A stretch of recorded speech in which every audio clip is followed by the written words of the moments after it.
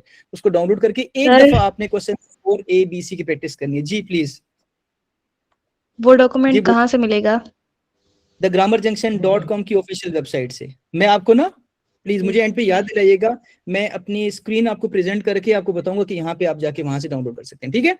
वो भी ये मुझे पॉइंट ठीक है। लाजमी आपको याद करवाना है। एक दफा ये प्रेजेंटेशन कंप्लीट हो जाए तो फिर मैं आपको लाइव उसका डेमो दूंगा, या इस तरीके से आप डाउनलोड, वो क्योंकि उस पर मैंने सारी वर्किंग कर ली है, वो अगर आप उसको आज नहीं पढ़ेंगे तो फिर कब पढ़ेंगे, उसको पढ़ लीजिएगा। ठीक पार्ट है। B is based on appropriate use of adverbs. इस पे भी मैंने आपके साथ वो चीजें शेयर की हैं, और आपको मैं बल्कि वो डॉक्यूमेंट प्रेजेंट करके ही बताऊंगा कि आपने इसको कैसे करना है, वहीं से बताऊंगा इंशाल्लाह। And part C is based on conversion of direct and indirect speech. Yes, ये वो क्वेश्चन है जो आपकी जान ले सकता है अगर आपने इसकी प्रैक्टिस नहीं की। अच्छा, एक बच्चा अभी आज के दिन ये कहता है कि सर मैंने डायरेक्ट इनडायरेक्ट की स्पीच की प्रैक्टिस नहीं की और मुझे नहीं आता, तो आई एम अफ्रेड कि उसके नंबर यहाँ से कट सकते हैं। अब वो लीस्ट काम क्या कर सकता है कि 4 नंबर है तो उसकी कोशिश हो कि मेरे 2 नंबर से ज्यादा यहाँ पे ना कटें। यार 4 में से 4 नहीं तो 4 में से मैं 2 नंबर तो लाजमी लूं। ये उस बच्चे के लिए जिसने पूरे साल इसकी प्रैक्टिस नहीं की और जिसको नहीं आता। अब जिनको आता है, ये थोड़ी बहुत कंफ्यूजन है, प्लीज आपने नरेशन पैसेज की मेरी बहुत डिटेल वीडियोस है। मैं ये नहीं चाहता कि आप मेरी वीडियोस पे जाएं और मुझे आपके व्यूज मिले, अल्लाह का शुक्र अच्छे खासे व्यूज हैं, और उस लिहाज से मैं आपको नहीं कहना चाह रहा, मैं चाहता हूँ कि आपका फायदा हो जाए और आपका भला हो जाए।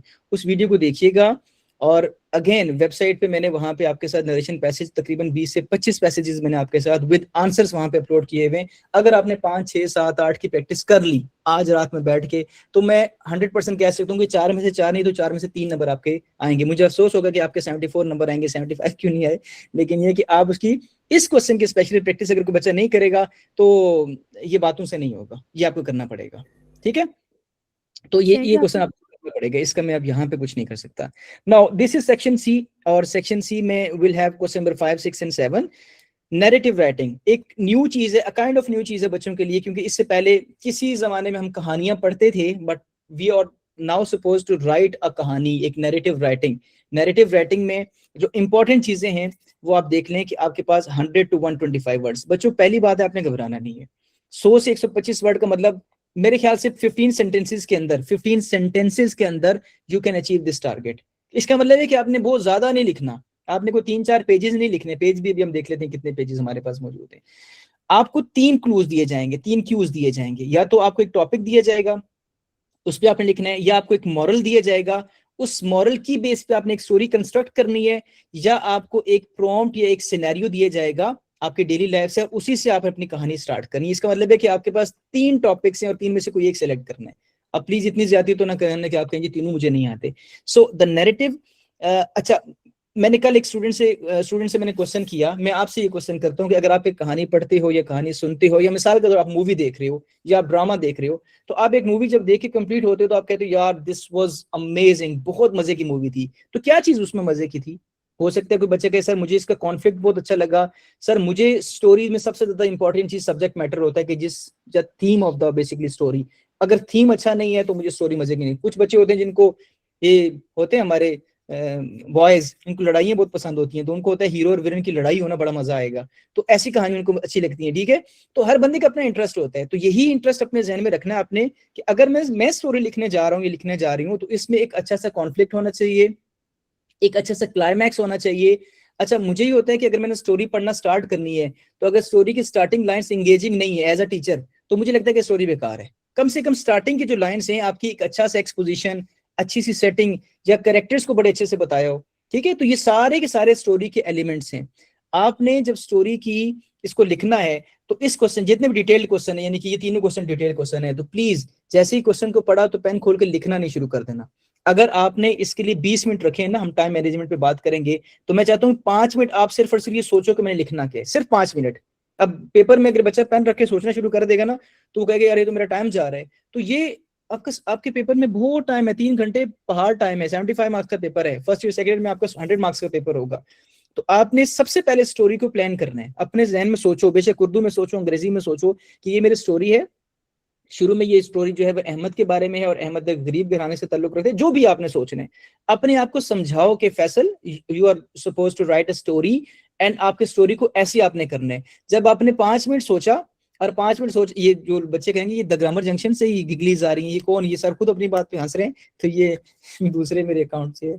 तो आपने अपने आप को सोचना है, स्टोरी अपने जहन में बिल्ड अप करनी है, उसके बाद पेन खोल के आपने लिखना शुरू करना है। You are not suppose to just read the sentence, read the topic and आप धड़ाधड़ लिखने पे आगे, वहां जाके आपकी स्टोरी कंस्ट्रक्ट नहीं होगी। स्टोरी की एंडिंग, स्टोरी के क्लाइमैक्स कि मेरे स्टोरी में जान कैसे डालनी है, वो सोचने के बाद, इसका मतलब ये कि you have to plan, you have to organize yourself before writing the story. 5 minute सोचना है, उसके बाद लिखना है। अब जाहिर है जिस बच्चे की डिस्क्रिप्टिव राइटिंग अच्छी है, जिसकी नैरेटिव राइटिंग अच्छी है, जो स्टोरी राइटिंग में अच्छा है, ठीक है, तो वो लिख पाएगा। किसी के सेंटेंस स्ट्रक्चर का मिस्टेक उसकी आती है तो फिर तो जाहिर उसके लिए थोड़ा सा मुश्किल हो जाएगा ना, ठीक है। इसके हवाले से कोई क्वेश्चन अगर पूछना चाहे स्टोरी राइटिंग हवाले से? हाँ, कौन से टेंस में लिखेंगे आप लोग? बेहतर है आप लोग पास्ट में लिखो। प्रेजेंट में स्टोरी लिखी जा सकती है, लेकिन आप लोग गलती करोगे, मुझे पता है, ठीक है। तो स्टोरी को जब आपने नरेट करना है तो आप हमेशा स्टोरी को पास्ट में लिखो, ठीक है जी। जी सर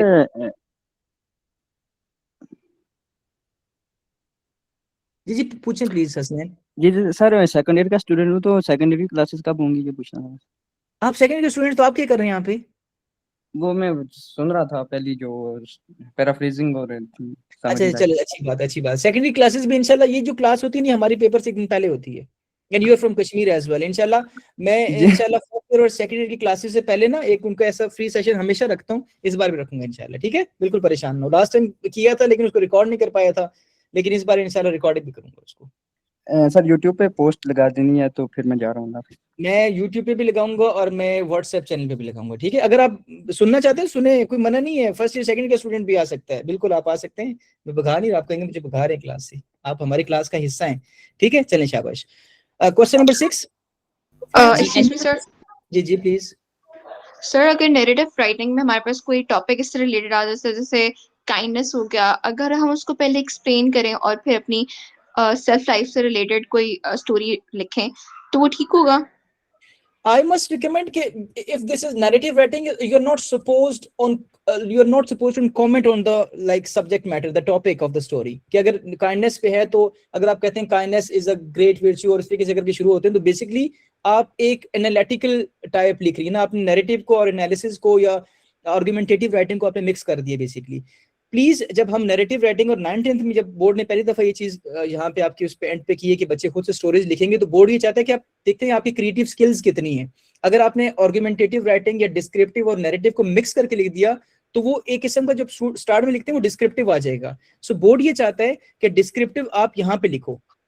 ये देखो, दिस इज जिसमें एक्सप्लेनेटरी है और इंफॉर्मेटिव है। इसका मतलब है कि ये हमारा डिस्क्रिप्टिव पोर्शन है जिसमें हम डिस्क्रिप्शन देंगे और जिसमें हम चीजों को एक्सप्लेन करेंगे और एक इंफॉर्मेशन देंगे regarding one of three topics, ठीक है। लेकिन यहाँ पे बोर्ड ये चाहता है कि आप सिर्फ कहानी सुनाओ, आप उसको डिस्क्राइब ना करो, लाइक डिस्क्रिप्टिव राइटिंग में ना करो। तो आप प्लीज ऐसा ना कीजिएगा, ठीक है।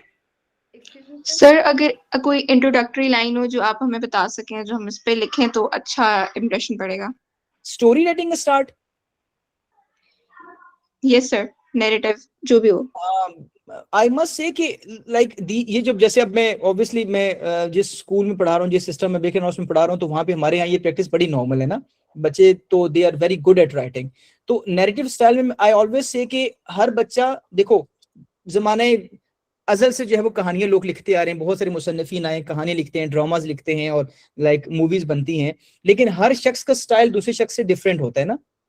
तो what makes you, this is creative writing. और क्रिएटिव राइटिंग में how you create your narrative, how you create your story. कुछ बच्चे बहुत नॉन कन्वेंशनल स्टाइल से स्टार्ट करते हैं और वो बहुत अच्छा लगता है, ठीक है।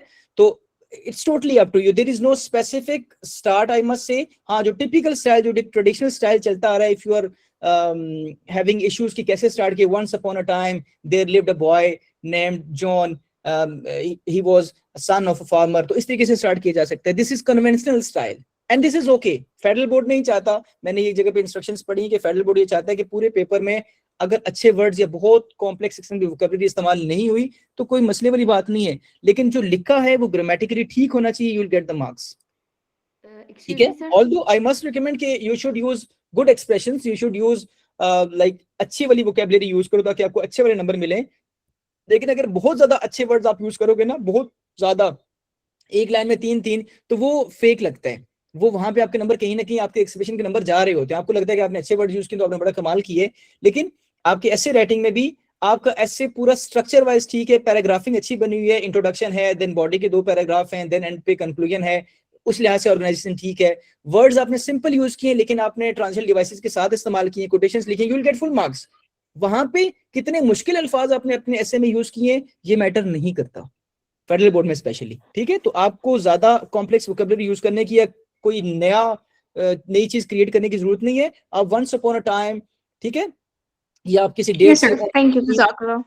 2022 देयर लिव्ड अ बॉय, इस तरीके से करके भी स्टार्ट कर सकते हो जी। Question number 6, this question is based on passive story के लास्ट में मॉरल लेसन लिखने ना।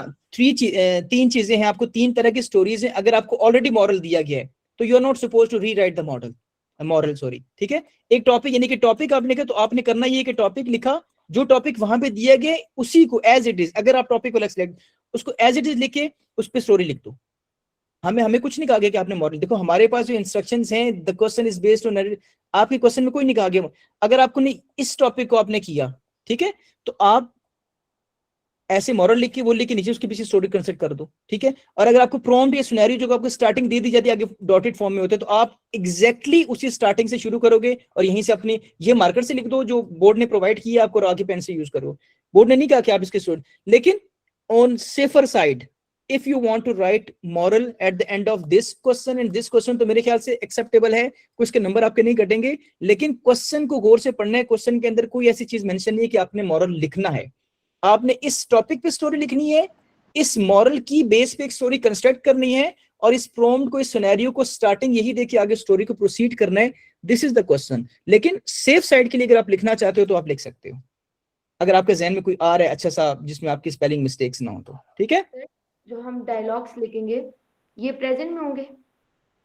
आपने जो पूरी स्टोरी लिखनी है ना, आपने स्टोरी कोशिश करना कि आप स्टोरी 3rd पर्सन, अगर आप इसमें देखो आपके पास चॉइस है, अगर आप इसमें दरमियान में 1st पर्सन पर्सपेक्टिव यूज करना चाहते हैं तो कर सकते हैं।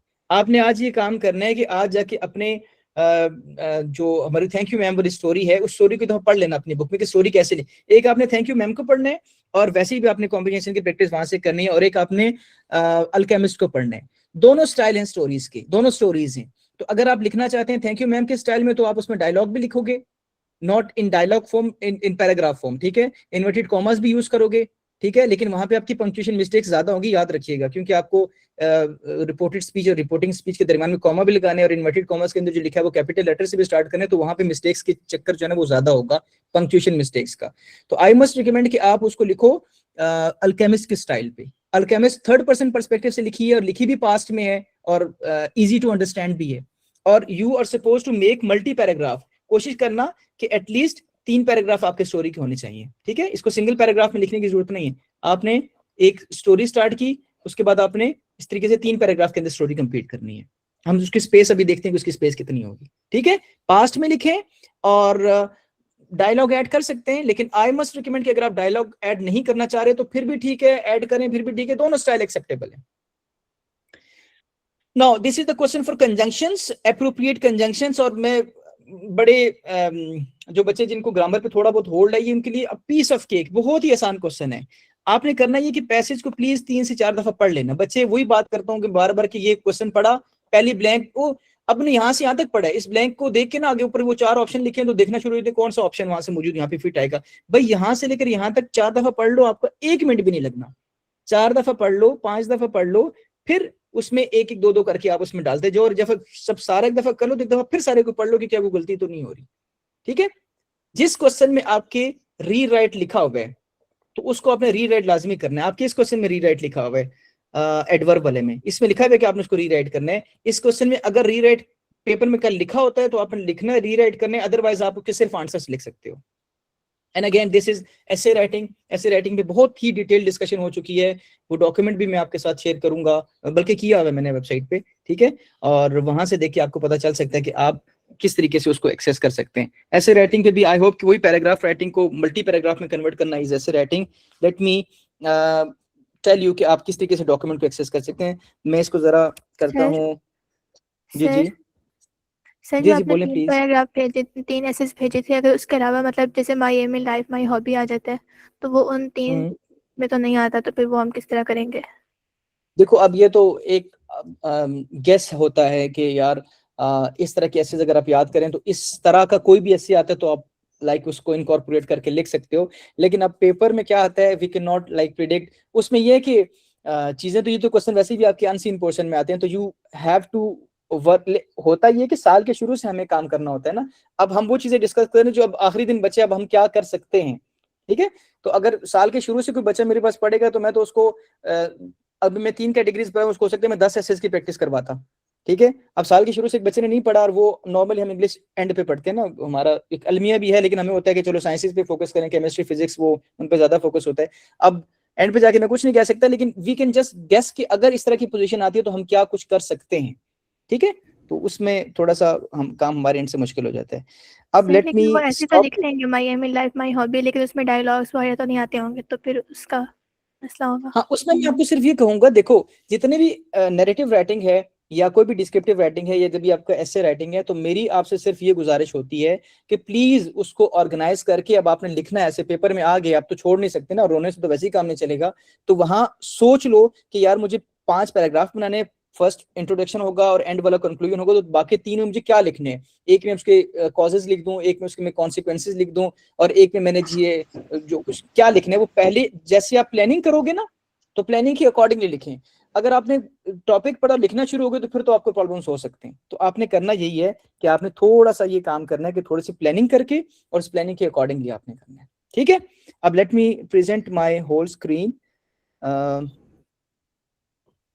जी अब जरा थोड़ा सा सांस भी मैं ले लूं और साथ साथ एंटायर स्क्रीन। अच्छा जी, अब मैं जरा यहाँ से आपको बता दूं कि आप कैसे देखें। मैंने आपको thegrammar.junction.com लिखा और यहाँ पे आपको ये स्क्रीन सामने नजर आ रही है। अब यहाँ पे जाके आप क्या कर सकते हो, दिस इज द पोर्शन। इसके लिए आपको लॉगिन करने की भी कोई जरूरत नहीं है। आप फ्री नोट्स पे जाओगे, यहाँ से आपने क्लिक किया, ठीक है, तो आपको ये नजर आ रहा है। सब्सक्राइब नहीं किया तो ये तो करना बनता है ना, ये तो बुरी बात हो जाएगी अगर आप सब्सक्राइब नहीं करें तो। ये डिजिटल इनिशिएटिव, ये अब बच्चे यहाँ पे मुझे लगता है घबरा जाते हैं, मैं इसको यहाँ से रिमूव करवा दूंगा। बच्चे यहाँ से घबरा जाते हैं कि ये क्या चीज आ गई है।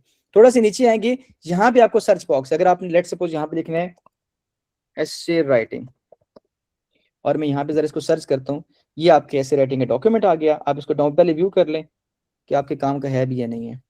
मैं इसको जरा यहाँ से देखता हूँ, and look at this, this is the whole document जो मैंने आपके साथ वो चीजें डिस्कस की थी, और अच्छा खासा बड़ा डॉक्यूमेंट है। लेट मी, ये देखो, ये मैंने वर्ड्स के डिस्क्रिप्टिव वर्ड्स आप कौन कौन से यूज कर सकते हैं। अगर किसी बच्चे ने कुछ पहले देखा होता तो उसके तो बड़ा काम हो सकता है अगर उसमें वर्किंग की है। ये ट्रांसलेट डिवाइसेस आप कौन कौन से यूज कर सकते हैं, ठीक है। और ये ऐसे है हमारा एक uses and abuses of artificial intelligence, यानी कि टेक्नोलॉजी बेस्ड बेसिकली। और इस पे मैंने 2 कोटेशंस भी दिए हैं।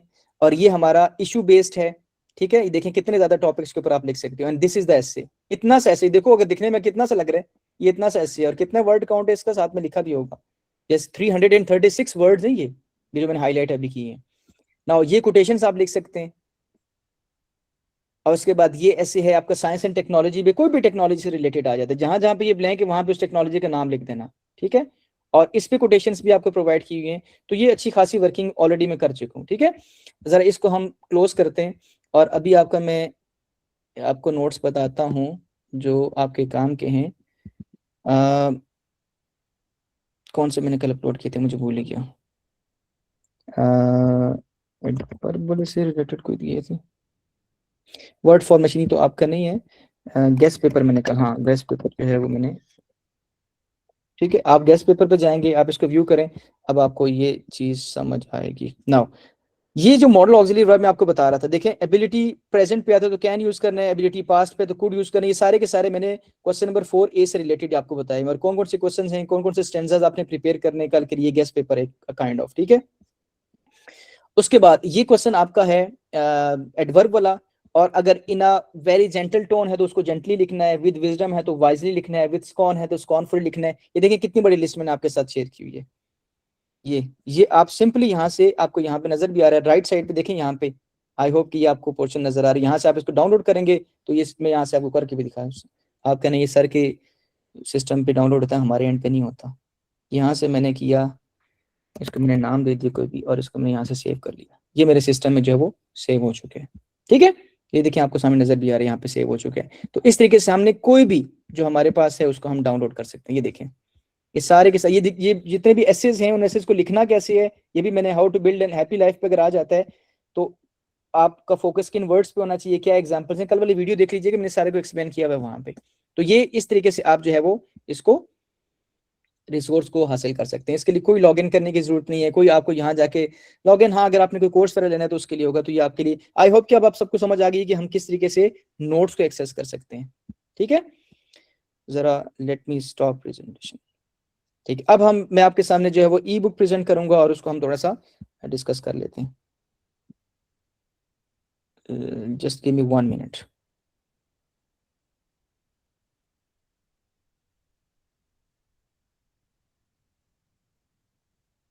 एक मिनट आप मुझे देंगे, मेरे डॉक्यूमेंट जरा मैंने उसको फाइंड आउट कर लूं।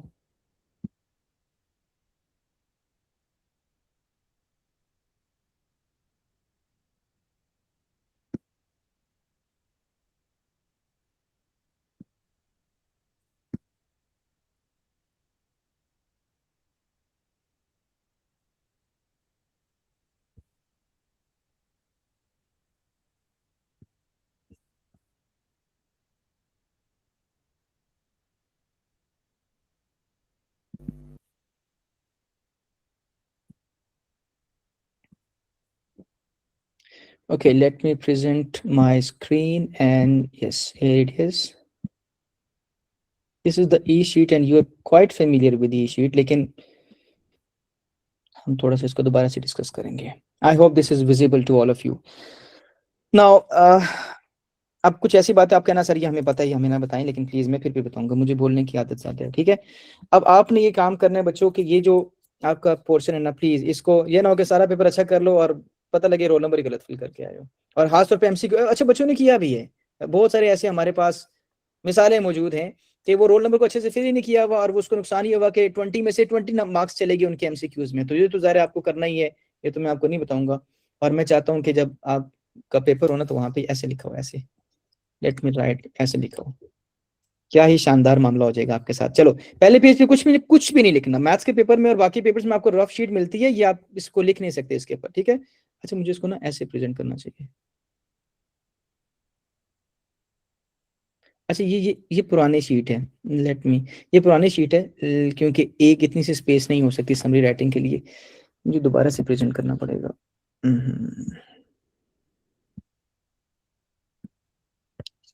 सर जी सर कुछ क्वेश्चंस थे। चलें ठीक है, ई शीट आप देख लीजिएगा। ई शीट मेरे पास दूसरी पड़ी लेकिन उसमें टाइम लगेगा उसको ऑन करते हुए। जी क्वेश्चंस प्लीज पूछ लें, अभी आपके क्वेश्चंस हैं। सर जैसे नरेशन के कुछ क्वेश्चंस थे, जैसे एक है let us finish this work, तो इस टाइप के जो क्वेश्चंस होते हैं वो किस तरह करेंगे सॉल्व, लेट अस वाले, और जैसे सजेस्टेड और एक्सक्लेमेटरी टाइप। देखिए मैं आपको बताऊं कि नरेशन पैसेज की जो एक वो मैंने आपके साथ शेयर किया ना कि नरेशन पैसेज को आपने, let me tell you again, इसी बात को मैं जरा आपको थोड़ा सा अभी बताता हूँ आपको। मैं अगर मैं नरेशन पैसेज की उस पर जाऊँ ना कि कितने उस पे हैं, तो वो तो बहुत सारी चीजें हैं। एक मिनट, यहाँ पे आप दोबारा फ्री नोट्स में गए, वही बात आपको बार बार बतानी सर पड़ेगी। मैंने उनके कुछ की प्रैक्टिस की थी, लेकिन उसमें जैसे कुछ वर्ड्स थे जैसे सेंटेंसेस को आपस में जोड़ना, तो उसकी वो समझ नहीं आ रही थी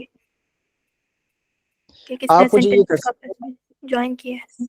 अच्छा इसमें नहीं आ रहा, इसमें नहीं आ रहा। आप मुझे ये कर सकते हैं कि अगर आपकी कोई, देखिए अब तो मैं इसीलिए कह रहा था कि आपने मुझे जो है वो मैसेजेस कर करके तंग करना है कि अभी आपकी अगर कोई क्यूरीज हैं तो वो क्यूरीज तो आप मुझसे पर्सनली पूछ सकते हैं ना, आपने मुझे मैसेज करना है। Let me back to work, sir stop ये जो हम प्रेजेंटेशन। जोड़ते हैं फिर वो हम कंजंक्शन लगा के जोड़ेंगे। नहीं, आप एंड एडिट दैट, यानी कि एक ही शख्स के अगर दो कंसेक्यूटिव डायलॉग्स हैं तो आपने एक डायलॉग को जब इनडायरेक्ट में कन्वर्ट कर दिया, आप कह सकते हैं and edit that, and he edit that, यानी ही एडिट दैट, इस तरीके से करके आप उसको कर सकते हैं, ठीक है। तो उसमें आपको conjunction and edit that, basically and तो आपने कंजंक्शन लगाया है ना, तो वैसे कर सकते हैं आप उसको। ओके। और सर वो जी इंजेक्टमेंट वाला एक क्वेश्चन था, वो हमारे पास इंजेक्टमेंट विदाउट पंक्चुएशन लाइन कंटिन्यू रहती है स्टैंजा में, बिल्कुल वो हम बिल्कुल। एक लाइन के हाफ से लेकर दूसरे के लास्ट तक हो सकता है। एक लाइन के हाफ से नहीं, मतलब देखो पोइट्री की अगर 4 लाइनें हैं ना, तो उस लाइन के एंड पे देखना है, आपको पंक्चुएशन मार्क नजर नहीं आएगा, तो वो लाइन और उससे अगली लाइन जो होगी वो बेसिकली आपकी जो है वो उसी के से होगी, वो हाफ से नहीं होगा। देखें, to fight aloud is very brave, hmm इसकी स्टैंजा नंबर 1 जो है, आई नो, यहाँ पे इसकी सेकंड लाइन से शुरू हो रहा है, I know who charge with in the bosom the calorie of वो।